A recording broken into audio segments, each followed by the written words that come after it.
आपसे इस बारे में जानकारी देना चाहता हूं कि आज हमारी एक इमरजेंसी मीटिंग हुई जिसमें 100 से ज़्यादा लोगों ने पार्टिसिपेट किया। आपने देखा ही है अभी, और सब रोष में थे, आक्रोश में थे और इस दर्द से बहुत पीड़ित थे जो कलकत्ता में हमारी एक बहन के साथ, बेटी के साथ ये दुष्कर्म हुआ और उसके बाद उसका मर्डर हुआ। उसके लिए दिल्ली मेडिकल एसोसिएशन ने कॉल दिया है कि एक नेशन वाइड स्ट्राइक के लिए हम medical profession has to come on the streets अगर सरकार अब भी ना जागे और इन चीज़ों का परमानेंट सोल्यूशन ना करे। तो यही सोच के हमने अभी शुरुआत के लिए परसों शनिवार सुबह 6 बजे से संडे मॉर्निंग 6 बजे तक 24 आवर्स के लिए स्ट्राइक का कॉल दिया है।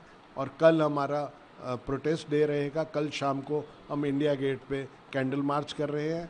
संडे शाम को 4:30 बजे लेडी हार्डिंग मेडिकल कॉलेज, जो कि 100 वर्ष से पुराना प्रथम महिला मेडिकल कॉलेज है, एक प्रतीक है महिला शक्ति का, मेडिकल प्रोफेशन के लिए एक इंस्पिरेशन है, वहाँ पे उसके मेन गेट से हम इकट्ठे होके जंतर मंतर, जो एक सिंबॉलिक है पार्लियामेंट का, उसकी तरफ हम मार्च करेंगे और अपनी बात को जनता के सामने रखने की कोशिश करेंगे, क्योंकि ये आखिर जनता का ही मुद्दा है।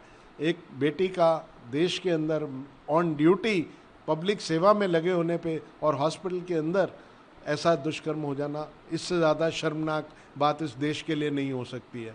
तो जो हो गया है उसके बाद आगे ना हो और इसमें प्रिवेंटिव करेक्टिव मेजर लिए जाएं, यही हमारी एक डिमांड है। उसके तरफ ही हम सब बात कर रहे हैं। नहीं, ये गुंडा राज है और इसकी तारें कहीं ना कहीं उसी चीज़ से जुड़ी होंगी कि जो कल्प्रेट्स हैं, अगर हम उन पे एक्शन मांग रहे हैं और कल्प्रेट्स को बचाने की कोशिश है, ये तो अंधे को भी नज़र आ रहा है, ये साफ बात यही है।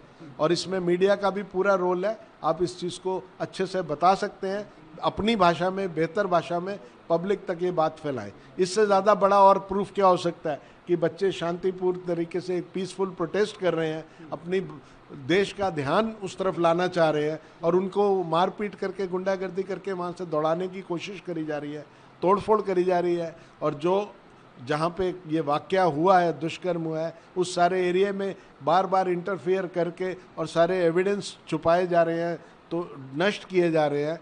ये आज की सदी में, आज के समय में एक एडवांस्ड ग्लोबल, जहाँ पे हम लीडर्स अपने आप को इंडिया प्रोजेक्ट कर रहा है, एक ये बहुत ही नेगेटिव और गुंडागर्दी वाला राज है, जिसके खिलाफ समाज के सब तबकों को मिलना चाहिए। मेरी सबसे अपील है, ये कोई डॉक्टर प्रोफेशन का अलग खाली लड़ाई नहीं है, ये सबकी है। बेटी सबकी सांझी होती है, इस तरह हमें मिल के काम करना है। सर, लटकाना चाहिए क्या? कल्प्रेट पकड़ने में इतना समय लगेगा?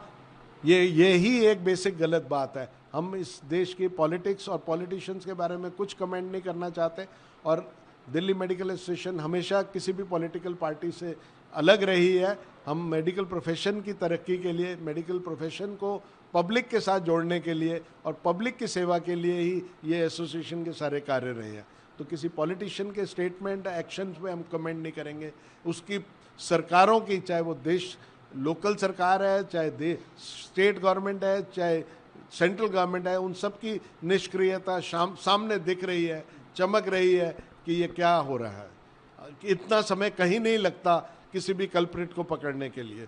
अरबों रुपए हमारे देश के टैक्स पेयर्स के सीसीटीवी, सिक्योरिटी मेजर्स, इन सब पे लगा दिए गए हैं, और क्या ये सिस्टम नहीं है उनके पास कि इसको पकड़ पाएँ? ये बात मैं मानने को बिल्कुल तैयार नहीं। क्लियर कट जो एविडेंस आ रहा है कि ये कवर अप चल रहा है, दोषियों को बचाने की एक मुहिम है, और ये सब उसी एक षड्यंत्र का कांड है।